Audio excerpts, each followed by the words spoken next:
I give the floor to the representative of the Russian Federation.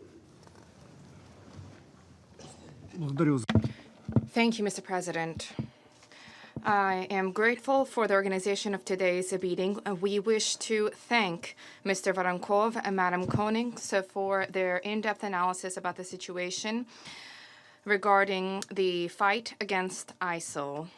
The overarching theme of recent reports was quite rightly fundamental changes of the situation in Syria and the transformation of modern-day international terrorism amid the military defeat and the significant weakening of ISIL positions. A major contribution to the dismantling of this terrorist body was contributed by the Syrian army and contingents of allies, including the Russian Federation, who are operating in Syria on legitimate grounds.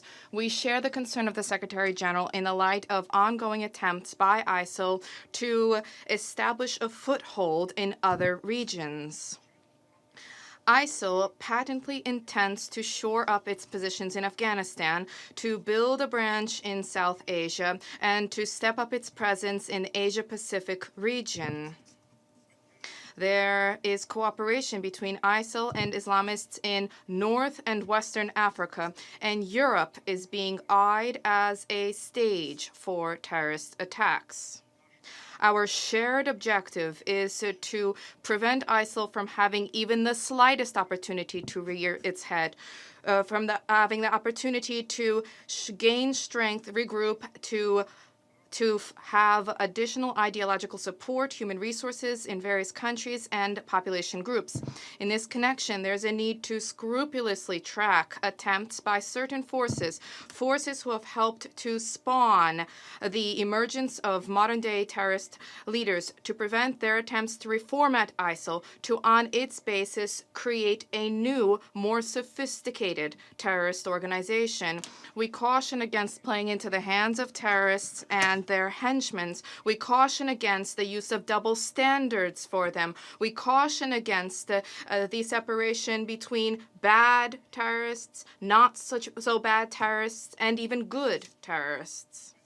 Mr. President, we wish to share our assessments regarding terrorist threats in key regions.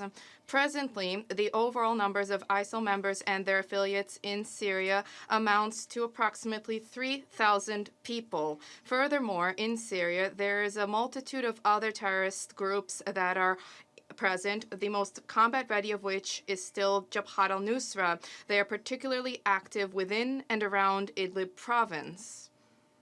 More than 1,500 fighters have returned from combat zones to their homes or have arrived in the guise of internally displaced persons to other residential areas in Iraq. Despite the end of the military campaign against ISIL and the announcement that there has been a drawdown in the international coalition, the ground remains fertile for further destabilization. Jihadists have now transitioned to the tactic of subversive terrorist attacks. They are now banking on fueling the Sunni-Shia conflict in that country. Currently, the ISIL armed groups in Iraq have up to 2,000 fighters from approximately 40 states, primarily from the Middle East, Central and Southeast Asia, as well as the Russian Federation and CIS countries.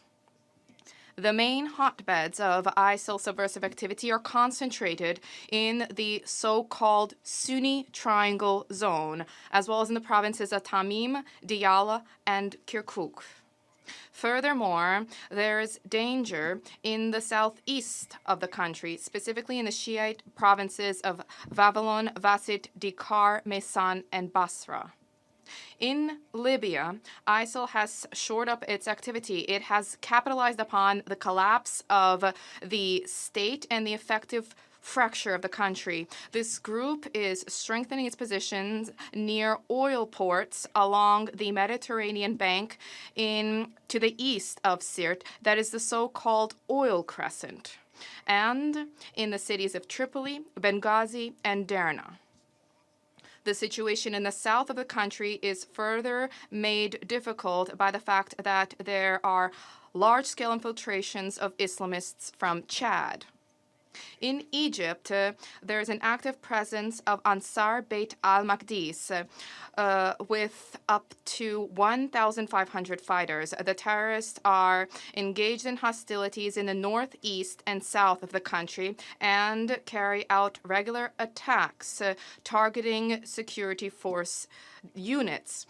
ISIL is particularly focusing on the deployment in the Sahel-Sahara area, the deployment of a extensive terrorist underground network, the establishment of staging grounds, the mounting of frequent intimidation attacks and subversive attacks targeting national law enforcement, targeting UN peacekeepers, and targeting civilians. Alongside this, the fighters are forging contacts with local criminal groups who have control of arms smuggling networks, the drug trade, and illicit migration. There is also a danger spawning from terrorist groups who have announced their union and cooperation with ISIL. Above all, the Islamic State in Western Africa, the Islamic State in the Greater Sahara. ISIL in Western Africa is specifically engaged in active terrorist activity along the borders of Cameroon, Nigeria, Niger, and Chad. The group has 3,500 individuals. These are largely members of the local population. ISIL in the Great Sahara has up to 700 members. And the ISIL branch of the Islamic State in Somalia has up to 900 members. Mr. President, members of ISIL are actively seeking to transform Afghanistan into a staging ground to then infiltrate other parts of the region. The core of terrorist structures is approximately 4,000 fighters. They are concentrated largely in the provinces of Kunar and Nangarhar. Furthermore, members of ISIL are active in northern and eastern parts of the republic. ISIL Khorasan has strengthened its positions in Afghanistan. This is advanced by support from the Islamic movement of Uzbekistan and the Islamic movement of Eastern Turkestan. There is active recruitment from among the young population, field commanders in local and regional terrorist groups. This includes individuals from the Taliban movement, Hizb ut-Tahrir, and fighters are taken in from combat zones in the Middle East.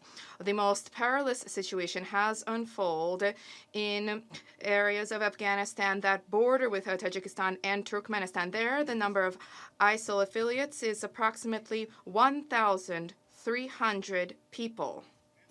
At the same time, ISIL leaders are striving to expand their presence to the north and the east of the country by taking control of areas that traditionally were under the control of the Taliban movement.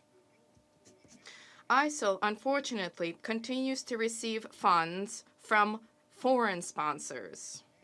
Foreign sponsors disguised as philanthropic donors, religious organizations, and other non-government structures. Mr. President, during the discussion of the 7th and 8th reports of the Secretary General, during that discussion, the Russian delegation drew attention to egregious violations of the arms embargo vis-à-vis ISIL.